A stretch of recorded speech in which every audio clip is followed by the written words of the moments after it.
Hello, it's Shadow the Rat. In today's video, I thought I'd talk a bit about how you can pet and cuddle your rats. Now keep in mind that not every rat will like being pet or cuddled, and in this case you really just need to respect their boundaries and not force it upon them. Now, if your rat is under a year old and doesn't like really being pet or cuddled but is friendly otherwise, chances are they'll become cuddly as they age, so just continue to, interact with them, handle them and such, but don't expect them to be very cuddly or petable while they're still so young.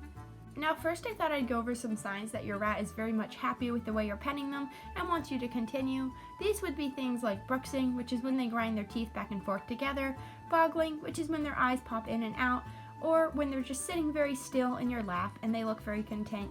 They might have droopy eyes, they might not, they'll probably just be sitting there very relaxed in a very happy looking sort of position. And then another thing you can look for is if you're petting their cheek, for example, they might lean into it, and when you stop, they might look up at you like, "Why'd you stop? Keep going." And then finally, something else to look for is if your rat is grooming you back. So if you're petting them, sometimes the rat will like to lick and nibble you back, or if you stop, they might lick and nibble you to tell you to keep going. And all these signs are just really good examples that your rat wants you to continue petting them and is very much enjoying the experience along with you.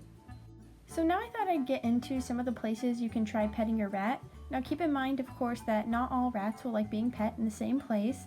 Now, one of the best places I've found to pet my rats that like being pet is on their cheek.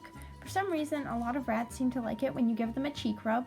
So I wait until they're kind of sleepy or until they're just very calm, and then I just start scratching their cheek like you can see in the video.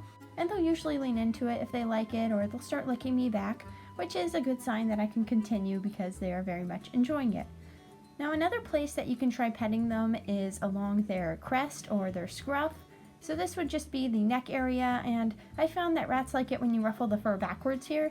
And I think I'm going to have a clip on screen right now of Latte being ruffled in this way because she very much likes it, and whenever I do it she starts closing her eyes and starts bruxing and boggling and just seems very, very happy. So another way you can try petting your rat is what I call the full body stroke, and this is just when you stroke down their back or you scritch down their back with one hand. And I find that while this isn't really the favorite method of any of my rats, once they're in a very cuddly or calm mood, they do tend to like this quite a bit. Yet another thing you can try is scratching around the ears. I find that some of my girls are a bit sensitive in this area and they don't really like it, but other ones really like it when you scratch around the base of the ear and just give them a little bit of an ear scritch.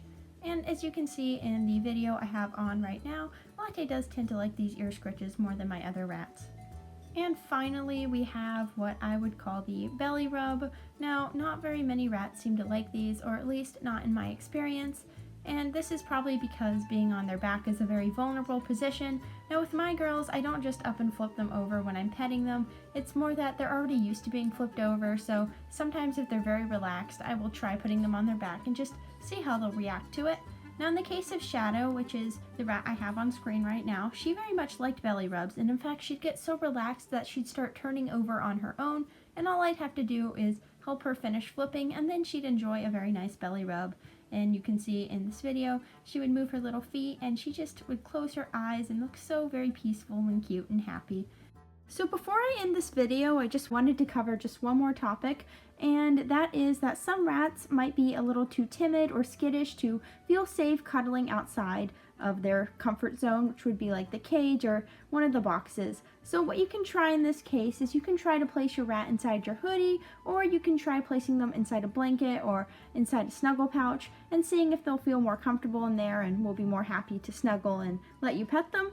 And then another alternative is just to pet them inside the cage. I know that sometimes when my girls are feeling a bit sleepy and are sleeping out in one of their open hammocks, I'll stick my hand in there and pet them for a few moments like you see on screen, and usually they like it, so they'll just sit there and they'll allow me to stroke them a little bit, and this lets you pet even those more hyper rats that are less prone to liking being petted or stroked, because when they're in a sleepy state, they tend to like it more often than not. So that's basically all I really wanted to say on this matter, and just remember that if your rat doesn't seem to like being pet, don't force it upon them. You do want to continue to try to pet them as they age, because many rats do tend to get cuddly as they get older, but other than that, you don't want to confine them to one space or force them to enjoy it, because, well, you can't really force any animal to enjoy something, and all you'll do is make the rat terrified of you and unhappy being in your presence. So I hope this helped anyone who was wondering how exactly you could go about trying to scritch or pet your rats, and I hope you enjoyed the video and the cute little clips of all my girls being sweet little cuddly things, and I hope to see you next time. Bye!